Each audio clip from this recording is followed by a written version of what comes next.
నీకు తెలుగు బిడ్డ.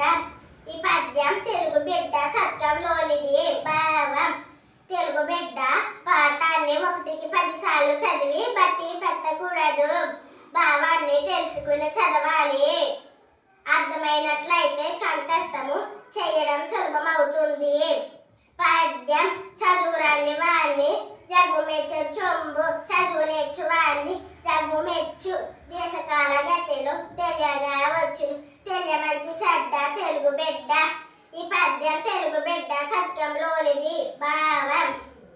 తెలుగు బిడ్డ చదువురాని వారిని ప్రజలు మెచ్చుకోరు, బాగా చదువుకున్న వారిని ప్రపంచమంతా మెచ్చుకుంటుంది. ప్రపంచంలో జరిగే మంచి చెడును